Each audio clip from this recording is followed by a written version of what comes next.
अस्सलाम वालेकुम, आप देख रहे हैं परदेश से देश तक। मैं हूं फैसल अब्बासी। आज के प्रोग्राम में हम बड़ी दिलचस्प कहानी आपके साथ शेयर करने वाले हैं और ये कहानी जो हालिया बरतानिया में मीडिया रिपोर्ट्स में बात सामने आई है कि कोविड-19 के बाद बरतानिया के अंदर बहुत से जो फ्रॉड्स हैं वो सामने आए हैं। जब से ऑनलाइन ख़रीदारी का सिलसिला ज़्यादा हुआ है, ख़रीदार ज़्यादा हुए हैं ऑनलाइन, तो उसमें भी बड़े पैमाने पर फ्रॉड रिपोर्ट हो रहे हैं। लेकिन आज तो ऐसा सिलसिला है कि जो बड़ा दिलचस्प है। कोविड-19 के बाद हालिया महीनों में सैकड़ों केसेस ऐसे सामने आए हैं कि लोग रोमानवी फ्रॉड का शिकार हुए हैं।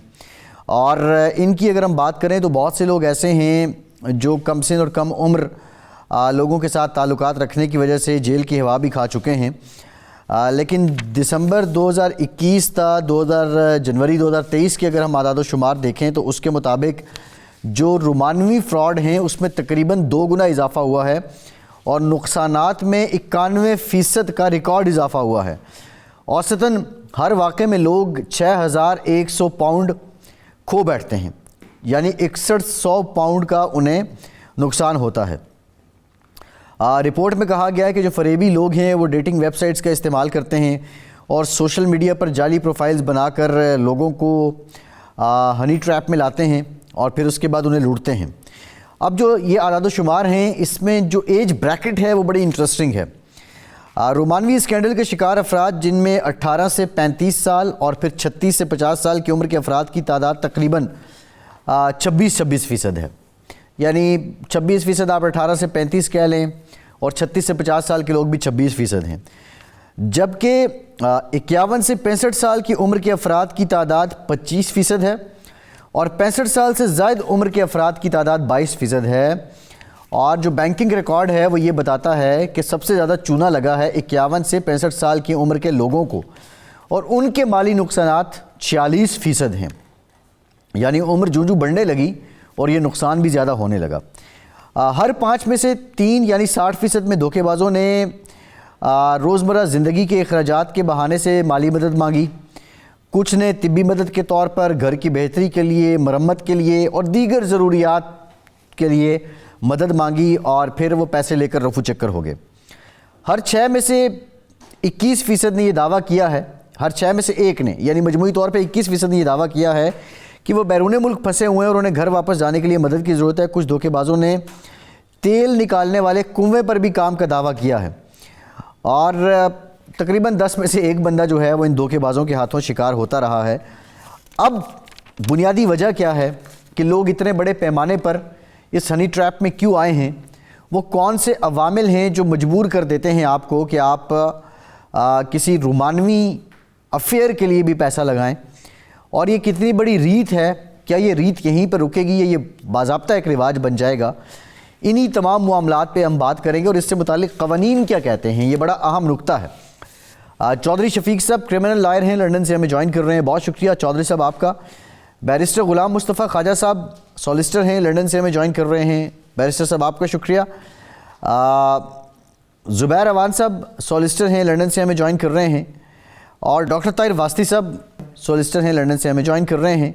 तमाम मेहमानों का बहुत शुक्रिया। चौधरी शफीक साहब आपकी तरफ आते हैं। ये मैंने आदाद शुमार आपके सामने रखे हैं। अपेरेंटली क्या आप सेंस क्या करते हैं कि बुनियादी वजह इसकी क्या है कि लोग और कोविड-19 के बाद इसमें इजाफा क्यों हुआ? सबसे पहले तो ये कोविड का जो जिक्र है, कोविड-19 का, क्योंकि कोविड-19 में एक ऐसा चीज हुआ है कि लोग घरों में कैद हो गए और जितनी ट्रेडिंग भी थी वो भी ऑनलाइन चली गई और लोगों का जो रोजमर्रा की जिंदगी की जरूरियात थी, जैसे वो बाहर जाते थे, आउटिंग करते थे, वो सारी फ्रस्ट्रेशन जो है ना वो ऑनलाइन निकालने लग गए। और जो ही वो ऑनलाइन का ज्यादा इस्तेमाल हुआ और उसके बाद हर तरह का जो फ्रॉड है उसमें बहुत सारा इंक्रीज हुआ, जो ऑनलाइन फ्रॉड होता था। और लोगों का जो ही रोजगार में कमी आई, जो फ्रॉडस्टर से उन्होंने नए नए तरीके अडॉप्ट किए और वहां से उन्होंने अपना फंड्स को जनरेट करना शुरू कर दिया। और उनमें से एक तरीका जिसको हम आज डिस्कस कर रहे हैं और ये भी अडॉप्ट किया गया। और जैसा आपने इंट्रो में 2 बातों का जिक्र किया है कि बहुत सारे लोग जो जेलों के में कैद हैं अभी, तो बेसिकली उनका एलिमेंट कंप्लीटली डिफरेंट है, और जो दूसरे हैं जो पैसा कमा रहे हैं फ्रॉड की चक्कर में, वो एक दूसरा सेट है। जो बिहाइंड द बार हैं वो अपनी सेक्सुअल फ्रस्ट्रेशन के लिए हैं, क्योंकि उन्होंने कोई यंग जो उनको लड़कियां बताई गई जो ऑनलाइन डेटिंग के हवाले से, वो उस मद में वहां पे गए तो वो पकड़े गए। और बरतानिया का कानून जो है वो इसके बारे में बहुत वाज़ेह है कि आप अंडर एज जो भी पार्टनर होगा, वेदर इज अ बॉय और द गर्ल, सो आप एक क्राइम कमिट कर रहे हैं इस सिलसिले में, आप उसको इंसाइट कर रहे हैं दूसरे। फॉर एग्जाम्पल चाइल्ड ग्रूमिंग में आता है, बहुत सारी जिनके डिफरेंट आप सिनारियोज में ईच केस को डिफरेंटली देखा जाता है। और जो दूसरा हिस्सा है जो अभी फंड्स का है, जैसे फ्रॉड्स का, जैसे अभी आपने इंट्रो में कहा कि जहाँ पे दो ब्रैकेट्स हैं, एक 18 से 35 और 36 के, और एक वो उससे 36 से 51 पे, इनकी टोटल आप देखें तो 52% ये लोग हैं उस फ्रॉड का के विक्टिम है, 52%। अब 48% बाकी हैं। जबकि जब हम लॉस में आते हैं तो वो ज्यादा एज वाले जो हैं वो ज्यादा लूज कर रहे हैं, जबकि जो कम एज वाले हैं वो कम लूज कर रहे हैं। इसकी रीजंस क्या है? जो फ्रॉडस्टर है वो आपकी डिटेल्स सोशल मीडिया से प्रॉपरली उसको एनालाइज करता है, और जितनी ज्यादा उम्र का बंदा है वो इसका ये मतलब है कि वो फाइनेंशियली एक ग्रो कर चुका है, और उसके पास फंड्स का ज्यादा मौजूद होना वो जरूरी है उनके हिसाब से, कि उन्होंने एज फैक्टर उसका काउंट किया, दूसरा उसकी प्रोफाइल सोशल मीडिया से देखी ये बंदा किस तरह के काम करता है, तो उनको आइडिया हो जाता है आपकी प्रोफाइल को पढ़ते हुए आप कितने फ्रस्ट्रेट हैं, आपकी अज़वाजी लाइफ कैसे है। आप वो सोशल मीडिया पे एवरीथिंग आप सोशल मीडिया पे डाल देते हैं, जी मैं अभी यहाँ पे विजिट कर रहा हूँ, या आज मैं सैड फील कर रहा हूँ, आज मैं ब्रोक हो गया हूँ, आज मेरा रिलेशनशिप ब्रेक हो गया है। वो जो फ्रॉडस्टर है उसके पास वो सारी इंफॉर्मेशन आ गई, उसने वो सारी इंफॉर्मेशन कैच की और उसके हिसाब से उसने आपको अप्रोच किया। जो ही उसने अप्रोच किया उसका टारगेट ऑलरेडी सेट था, और उस टारगेट के हिसाब से उसने आपसे फंड्स निकालने शुरू कर दिए।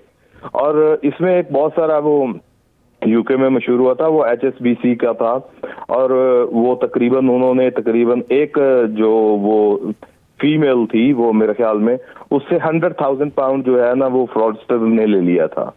और तरीका वारदात यही अडॉप्ट किया गया था कि उसने फ्रॉडस्टर ने भी कहा कि मैं यूके का ही रहने वाला हूं, और इस वक्त मैं यूके में नहीं हूं, लोकेशन मेरी दुबई है, और मैं दुबई में यहाँ पे एक प्रोजेक्ट में फंसा हुआ हूं, और मेरा ये बिजनेस है। और उसने वो पिक्चर्स भी चेक्स की भेजी, कंप्लीशन जो है अभी मेरा ये कंप्लीट प्रोजेक्ट हो जाएगा, मुझे इतने पैसे मिलेंगे, वो भी भेजा।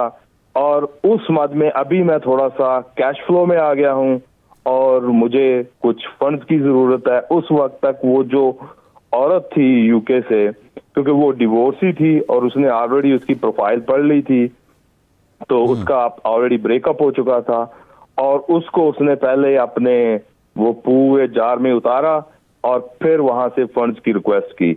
और जब वो दोबारा मेरे ख्याल में दूसरी और तीसरी दफा शायद वो फंड्स ट्रांसफर कर रही थी, तो HSBC वालों को खुद जो है ना वो अंदाजा हुआ, और वहां पे उन्होंने कॉल किया और उनको ट्रैप किया कि ये वाकई आपके साथ स्कैम हो रहा है। उस वक्त तक मेरे ख्याल में शायद वो 100,000 के पास आसपास लूज कर चुकी थी, जो उसको वो ट्रांसफर कर चुकी थी। जी जी बिल्कुल ठीक।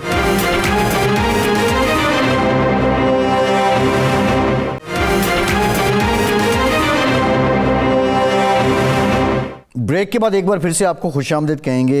डॉक्टर ताहिर वास्ती साहब, अब बात चल निकली है तो व्हाट इज़ द रीज़न कि हम ये देख रहे हैं कि जो 51 साल से लेके 65 साल की उम्र के लोग हैं उन्होंने इस रोमानवी फ्रॉड में ज़्यादा रकम लुटाई है।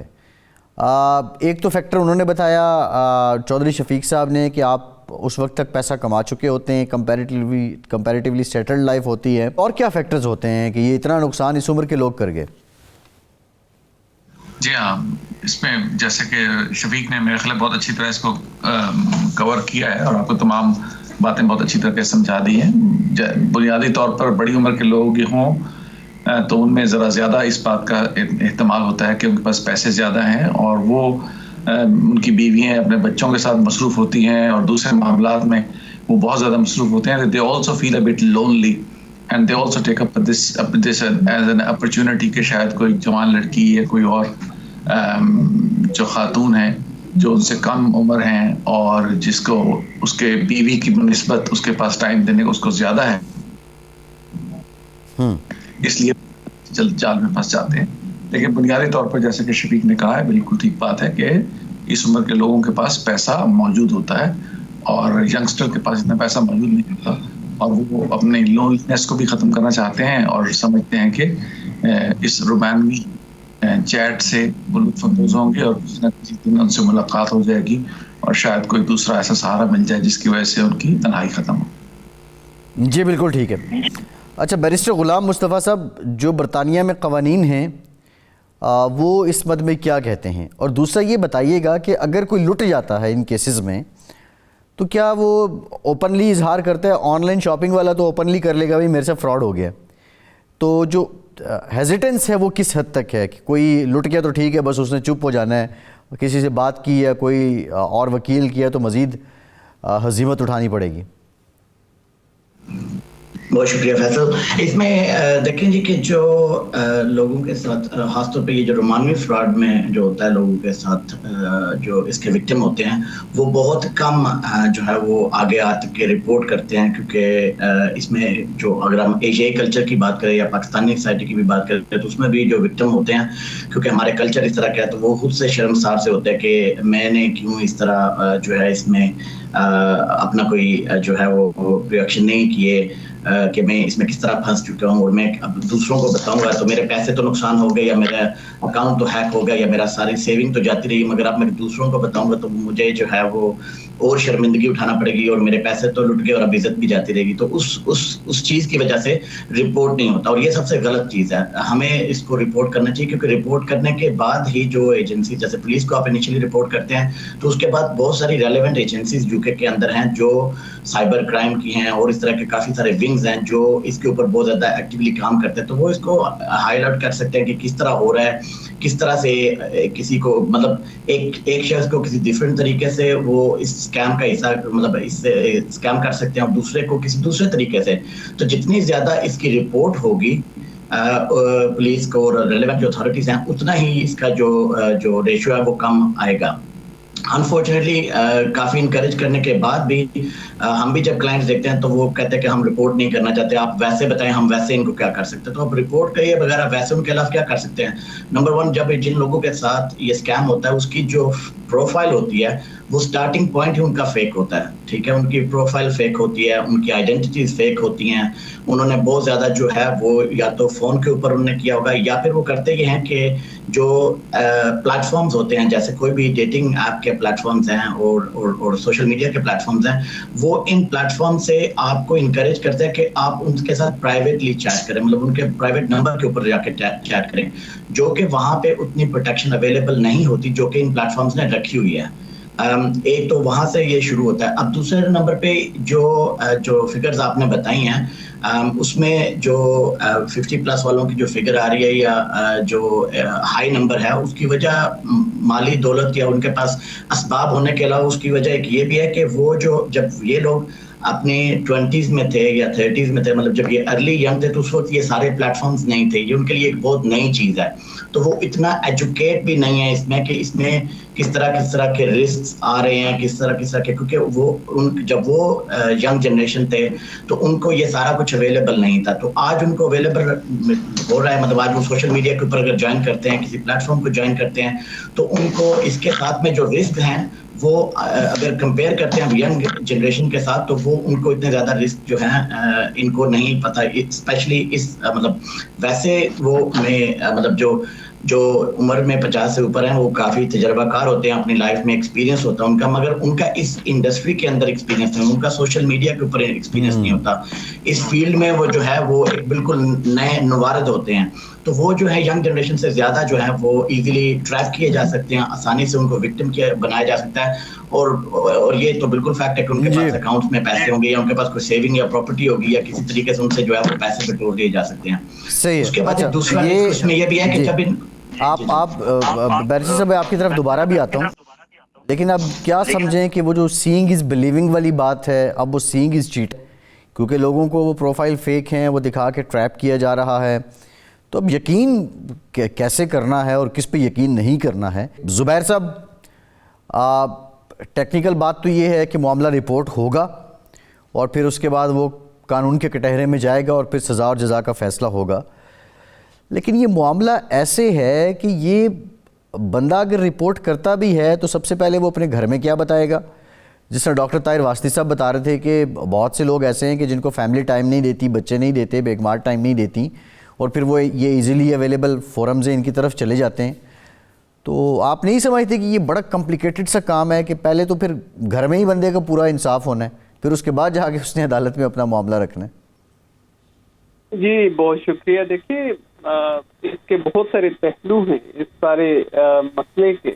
इसमें घरेलू मसला भी है, उनके इंडिविजुअल सर्कमस्टांसेस भी हैं, हर इंसान की अपनी एक इंफरादी नफ्सियात का भी इसमें बहुत सारा एक है अमल दखल है। और उसके अलावा उसके सर्कमस्टांसेस जैसे कि हमारे तमाम पैनलिस्ट ने बात की है, डॉक्टर साहब ने बात की है कि फाइनेंशियल कंडीशंस क्या हैं, डिफरेंट एज फैक्टर्स के जो आपने स्टैटिस्टिक्स बताए हैं कि डिफरेंट एज के जो ग्रुप के लोग हैं उनका इस मामले में एंगेज होने की रेशो ये बताती है कि इसमें फाइनेंशियल एबिलिटी और जो आपकी स्टैंडिंग है वो भी एक रेलेवेंट किरदार अदा करती है। ये तमाम चीज़ें अगर आप देखें, यस ये इशू है, लेकिन आपने तो सीधा उसकी कैपेबिलिटी के बाद उसके कॉन्सिक्वेंसेस की बात की, नताइज की बात कर रहे हैं, जो कि सही बात है कि सबसे पहले तो उसको अपने घर को फेस करना है। घर को फेस करने के हवाले से तो ये एक डिटरेंट के तौर पे किसी भी इंसान के लिए है कि आपने इस तरह की किसी एक्टिविटी में अगर आप जाते हैं या एंगेज होते हैं, वो क्यों होते हैं, कैसे होते हैं, वो एक अलग क्वेश्चन है। तो उसके कॉन्सिक्वेंसेस, उसके नताइज जो है उनको भुगतने के लिए भी आप तैयार हो जाएं। और सबसे पहले अपनी फैमिली को आपने फेस करना है। हमने बहुत सारे, मेरे तमाम जो मुअज़्ज़िज़ आपके मेहमान हैं आज, वो सब यकीनन इन चीज़ों को रोज़मर्रा में भी देखते हैं, अपने प्रोफेशन में भी देखते हैं, उसको उसमें जो उनके प्रोफेशनल कैपेसिटीज उनमें अपने क्लाइंट्स की को रिप्रेजेंट भी करते हैं। हम सब इन चीज़ों को देखते हैं कि सबसे पहले उनका घर, social status, financial status, professional status, हर एतबार से वो इस कदर सफ़र करते हैं ऐसे लोग कि यकीनन इवन इफ के जो भी उनके साथ इंसाफ का फैसला होता है कानूनी मामले में, लेकिन लगता ऐसा है, बाज़ औक़ात आप फील करते हैं कि जो कॉन्सिक्वेंसेस भुगतने पड़ रहे हैं वो बहुत ही तनासब के एतबार से देखा जाए तो बड़े सीरियस भी हैं और आपको शायद उनके साथ एम्पैथी और सिंपैथी भी हो। जी ठीक है, एक ब्रेक लेते हैं, ब्रेक के बाद दोबारा हाजिर होंगे, साथ रहिए।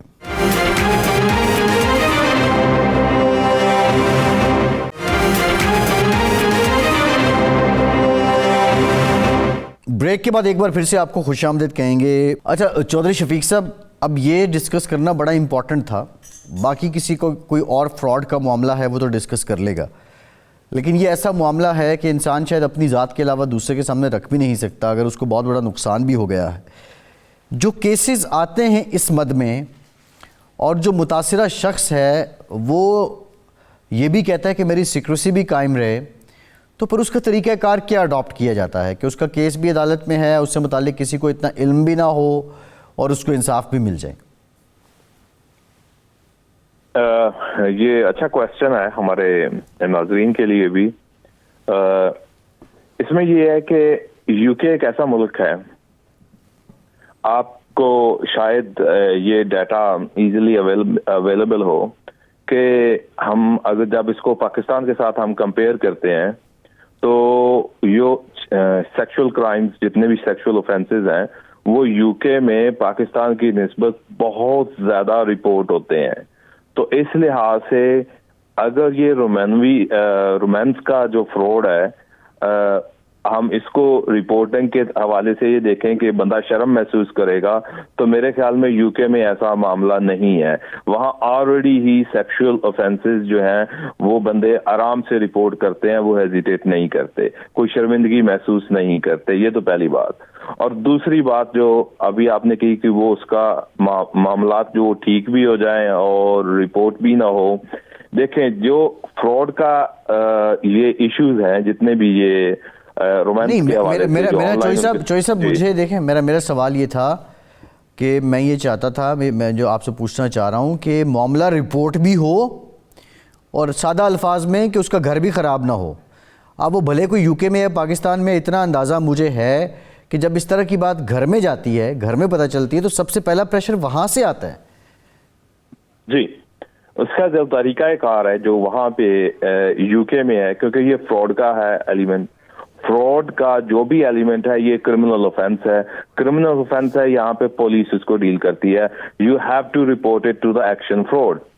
सो आप जब पुलिस वालों को रिपोर्ट कर रहे हैं तो आप उनको कॉन्फिडेंस में ले सकते हैं, उनको ये बात खुलेआम बता सकते हैं कि देखें मेरा ये मामला है, अगर मेरे घर तक ये खबर जाएगी अब मेरे साथ ये दुश्वारी आ सकती है। और जो घर में आपके जो पता चलेगा वो मोस्ट लाइकली आपकी बैंक स्टेटमेंट या आपके फाइनेंशियल क्राइसिस से घर वालों को खबर सबसे पहले मिलेगी। अगर आप पुलिस वालों को ये चीज बताते हैं कि मेरे मामलात, घरेलू मामलात इस वजह से खराब हो सकते हैं, तो वो आपको प्रॉपर कॉन्फिडेंस देंगे और आपकी पूरी जो है वो आपके साथ तावन करेंगे। और अब बात रहेगी कि हमारे जैसे हम इसको कंपेयर करते हैं पाकिस्तान के साथ, यहाँ पे पाकिस्तान में जो भी है मामला वो आपको वकील के साथ डिस्कस करना पड़ेगा, या आप पुलिस स्टेशन जाएंगे, आप हर मामले में वकील को, अगर पुलिस नहीं सुन रही वकील को इन्वॉल्व करेंगे, आप प्राइवेट कंप्लेंट करेंगे। जबकि यूके में जो ही आप फ्रॉड को रिपोर्ट करेंगे वहां पे पुलिस ही आपकी प्रोसिक्यूशन कर रही होगी, आपको अपना अलहदा से प्रोसिक्यूटिंग लॉयर हायर करने की जरूरत नहीं है। आप सिर्फ और सिर्फ अगर आपको नहीं समझ आ रही तो आप किसी भी लॉयर की मदद ले सकते हैं जो इस मामले को जानता हो, क्रिमिनल लिटिगेशन को जानता हो, वो आपकी रिपोर्टिंग की हद तक मदद कर देगा। यूं ही पुलिस ने मैटर टेकअप किया, आपको लॉयर भी एंगेज करने की जरूरत नहीं है और पुलिस खुद ब खुद आपके लिए लॉयर भी अरेंज करेगी और आपका मामला वो खुद प्रोसिक्यूट करेंगे। जी ठीक है। अच्छा डॉक्टर ताहिर वास्ती साहब, ये तो सिलसिला आ गया सामने कि इसका तरीक़ाकार क्या है। अब तक जो केसेस हैं, जिस तरह चौधरी शफीक साहब भी बता रहे हैं कि वो रिपोर्ट भी हो रहे हैं, लेकिन अब जिस तरह एक बैंक की एग्ज़ाम्पल दी गई यहाँ पे कि वो शख्स कह रहा था मैं दुबई में हूँ, खातून बरतानिया में थी, और ये ऑनलाइन फ्रॉडस्टर कभी किसी दूसरे जजीरे पे बैठे हैं, किसी दूसरे मुल्क में बैठे हैं, तो वो पैसा कैसे रिकवर होता है? पैसा तो रिकवर करने की चौधरी साहब ने बात नहीं की आपसे, और ना ही इसमें कोई पैसा इतनी आसानी से रिकवर हो सकता है। पैसा स्टॉप हो सकता है भेजने से, पैसा रिकवर नहीं होता इन मामलात में, जो कि जितनी देर में आप उस कल्प्रिट तक पहुंचते हैं पैसा उससे आगे जा चुका होता है। इसमें जो जैसे अभी शफीक आपको बता रहे थे, जो बुनियादी बात है वो ये है कि जो भी फ्रॉडस्टर हैं वो ये तमाम एक सीक्रेट तरीके से करते हैं। सबसे पहले वो अपने विक्टिम को ये यकीन दिलवाते हैं और ये बात करते हैं कि हमारे दरमियान जो भी बात हो उसको सीग़े राज में रखा जाए, उससे किसी को ना बताया जाए, क्योंकि उन्हें इस बात का इल्म होता है कि जो ही वो किसी और से मशवरा करेंगे तो वो उनसे पूछेंगे कि कहीं आप ये फ्रॉडस्टर ना हो, कोई आदमी आपके साथ झूठ ना बोल रहा हो और वो इसको रिपोर्ट ना कर दे।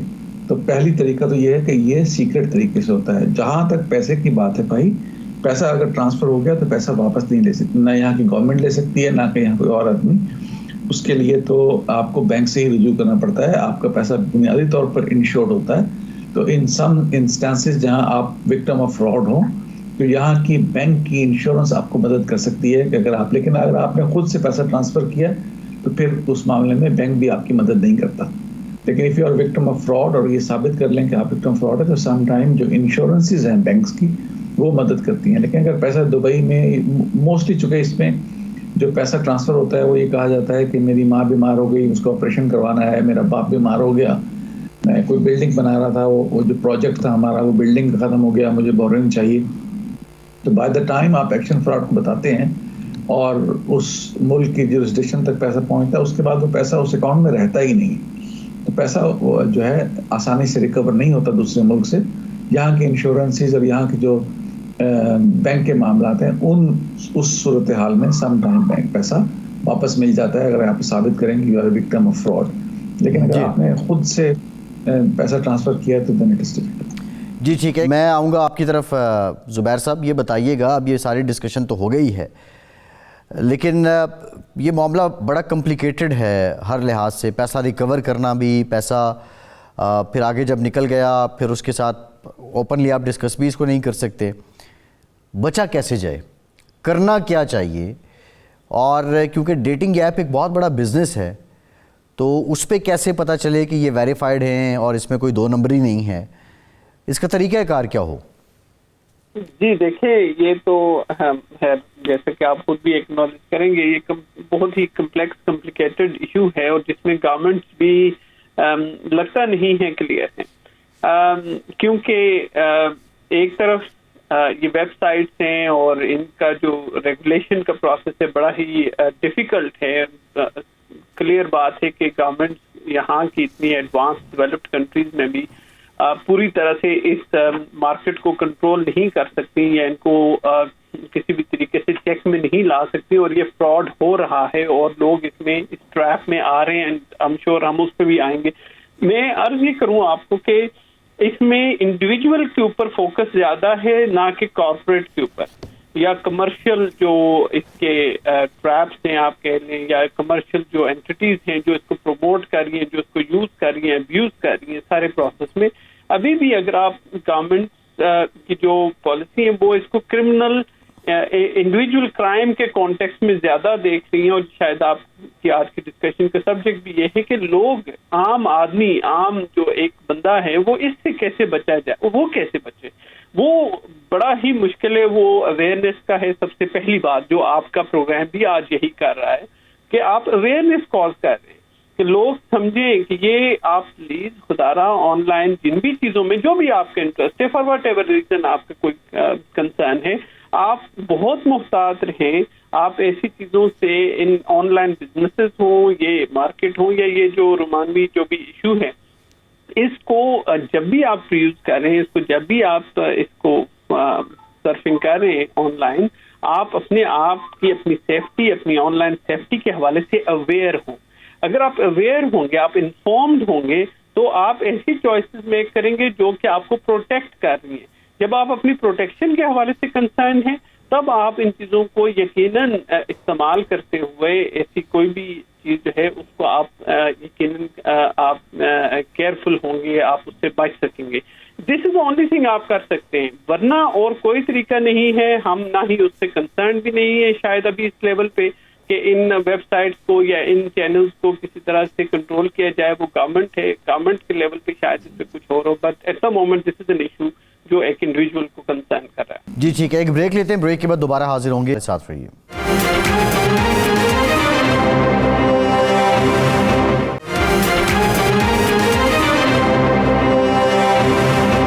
ब्रेक के बाद एक बार फिर से आपको खुशामदीद कहेंगे। बैरिस्टर गुलाम मुस्तफ़ा ख्वाजा साहब, अवेयरनेस की बात तो ठीक है, लेकिन अब ऑन अ लाइटर नोट ये जो बाबे लुट गए हैं, अब ज़ाहिर है वो तो ज़िंदगी पूरी गुजार चुके हैं, उनसे ज़्यादा तजुर्बा कार भी कोई नहीं है, तो अब क्या मतलब सजेस्ट क्या करेंगे, उनको किस बात की अवेयरनेस दी जाए?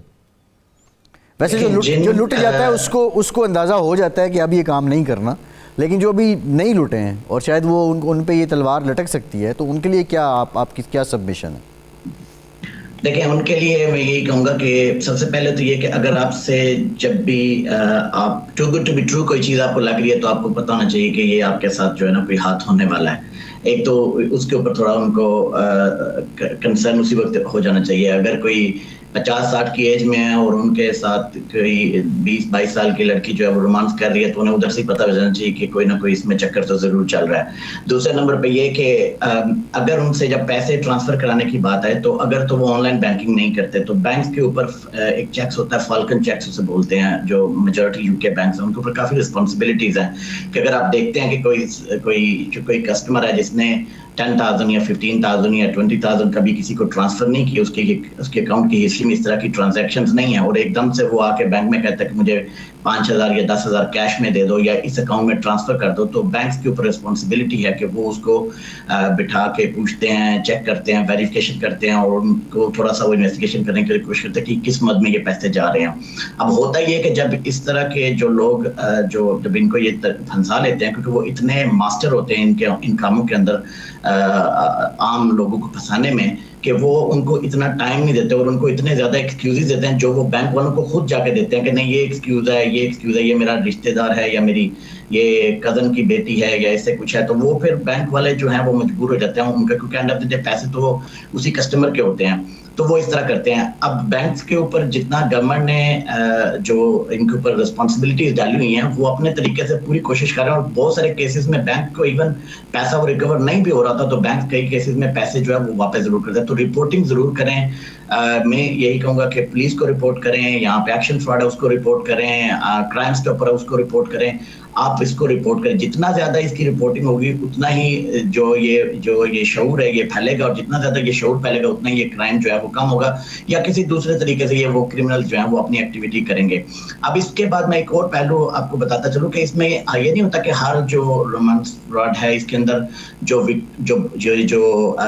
लोग हैं ये फेक ही हैं, इसमें रियल लोग भी शामिल हैं, मतलब जो इन पर्सन आपसे मीटिंग भी करते हैं, यहाँ से आपके साथ डेटिंग भी करते हैं, यहाँ पे आपके साथ जाते भी हैं, सारा आपको उस तरीके से फंसाते हैं, मगर आपकी ही कन्वर्सेशन, आपकी ही तस्वीरें, आपकी ही होटल बुकिंग, आपके ही खिलाफ बाद में जो है वो यूज करते हैं कि हम आपकी फैमिली को ये डिस्क्लोज कर देंगे, हम फलां को डिस्क्लोज कर देंगे, या हम और ज्यादा से ज्यादा अगर वो एक्सट्रीम लेवल पे जाते हैं तो वो इवन रेप तक के जो मुकदमात हैं उनकी धमकी देते हैं कि हम आपको असॉल्ट का, अब असॉल्ट जो है वो यूके के अंदर उसमें 10 साल तक आपको प्रिजन हो सकती है सेक्सुअल असॉल्ट के अंदर, या इस तरह के और बड़े सारे ऑफेंसेस हैं। सेक्सुअल ऑफेंसेस एक्ट 2003 के तहत भी उसमें काफी ज्यादा ऑफेंसेस जिसमें बंदा जो है वो फंस सकता है। इसी तरह यंग जनरेशन जो है, मतलब यंग जनरेशन जो ग्रूमिंग के जो ऑफेंसेस हैं वो भी काफी हाई राइज पे हैं, और उसमें भी अनफॉर्चुनेटली जो काफी जो न्यूली अराइवल्स हैं यूके के अंदर वो उसमें फंस रहे हैं। मैं खुद रिसेंटली बहुत सारे केसेस इस तरह के जो वो देख रहा हूँ कि जिसमें जो लोग यूके में मतलब कुछ सालों में मूव हुए हैं वो इतना ज्यादा इसको नहीं समझ रहे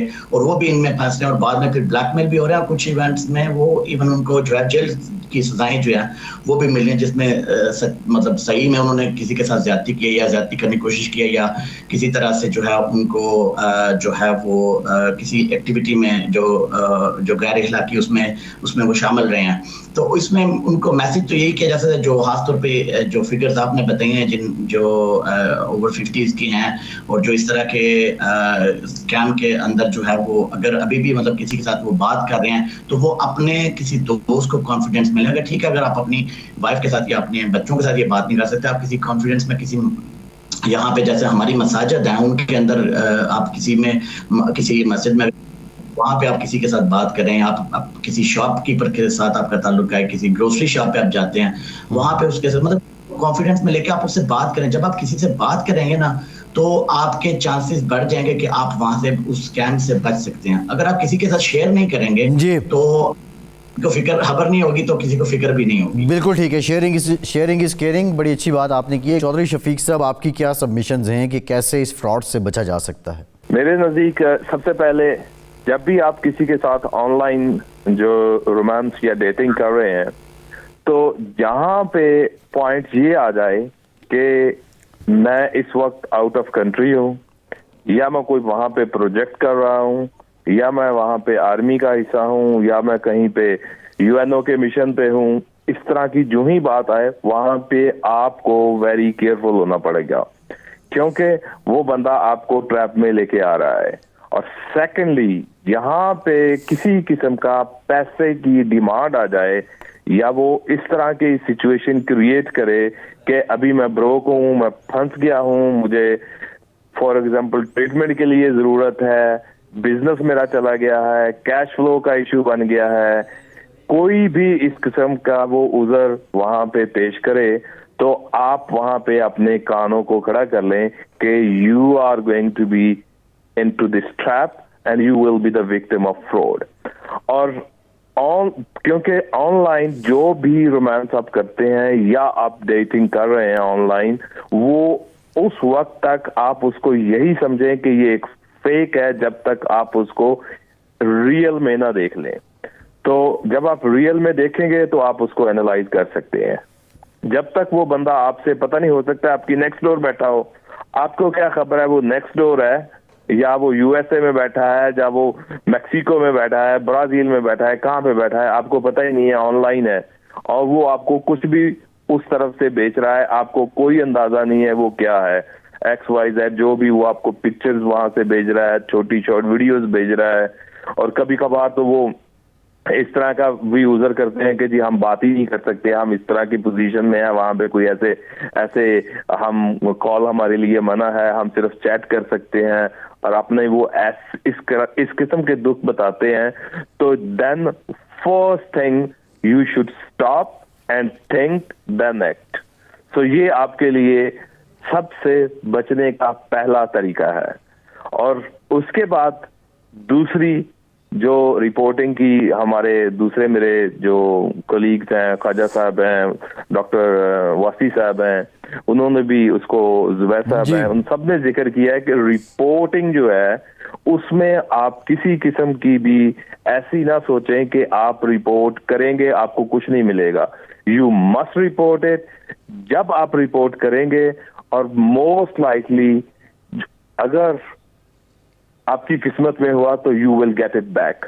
जो ये बात सही है कि जो आप पेमेंट, जैसे डॉक्टर साहब पहले बता रहे थे, जो आप अपनी मर्जी से पेमेंट ट्रांसफर करते हैं तो वहां पे बैंक वाले आपको वो रिफंड नहीं करते।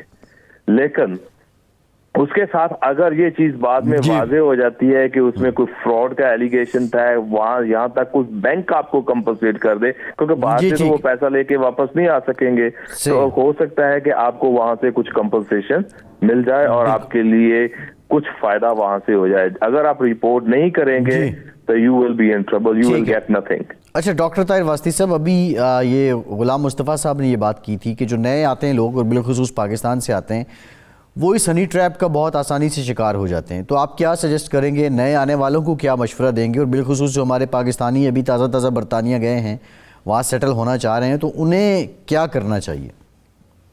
बुनियादी तौर पे तो पहले उन्हें इस तासुर से बाहर आना चाहिए जो तासुर उन्होंने पाकिस्तान में बरतानिया और अमेरिका की फिल्में देख के पैदा कर लिया अपने दिमाग में कि यहाँ पे हर खातून उनसे मोहब्बत करने के लिए तैयार बैठी है और काले बालों वालों का इंतज़ार कर रही है। तो इस ट्रैप से जो जैसे फरमा रहे हैं कि सारा कुछ अपनी ज़ात पे भी कुछ कंट्रोल करना सीखें, अपने ऊपर भी कुछ कंट्रोल करें। बाकी इदारे तो जाहिर है आपकी मदद करने के तैयार होंगे, दोस्त भी आपके लिए मदद करने के तैयार होंगे, लेकिन पहले इस जो आप जन्नत में एकदम दाखिल होने की ख्वाहिश है इससे बाहर निकल आएँ और उनको ये बताएं कि यहाँ की ख़वातीन और यहाँ के लोग जो हैं बहुत समझदार हैं। आप जिस मुल्क में से आ रहे हैं वहाँ पर शायद इतनी क़वानीन और इतनी आसाइशें और इतनी चीज़ें मुयस्सर ना हों, लेकिन उसके बावजूद जब आप यहाँ कोई खातून आपसे कोई प्यार की पींग बढ़ाए तो आपको सोचना समझना चाहिए कि क्या वाकई मैं इस काबिल हूँ, क्या वाकई मेरे अंदर कोई ऐसी क्वालिटी मौजूद है कि जिसकी वजह से ये खातून मुझ पर मर मिटने को तैयार हो गई है और फिर फौरी तौर पे थोड़े अरसे बाद वो आपसे पैसों की डिमांड करना शुरू कर दे।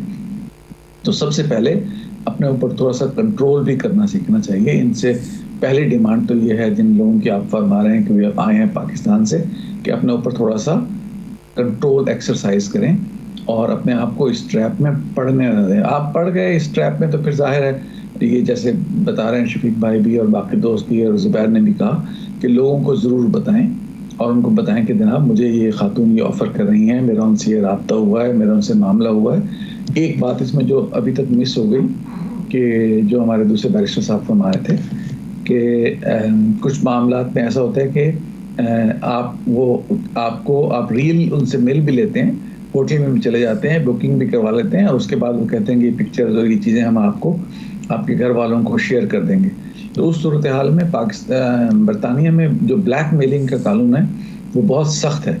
तो अगर फौरी तौर पर ये बात पुलिस को बताई जाए कि मुझे इस बात पे ब्लैक मेल करने की कोशिश की जा रही है, तो पुलिस न सिर्फ उस आदमी को पकड़ेगी, उस ब्लैक मेलिंग को भी रोकेगी और उनकी उन वीडियो उन चीज़ों से जिनसे वो उसको ख़तरा महसूस हो रहा है उनको भी प्रोपेगेट होने से और डिसेमिनेट होने से बचा लेगी।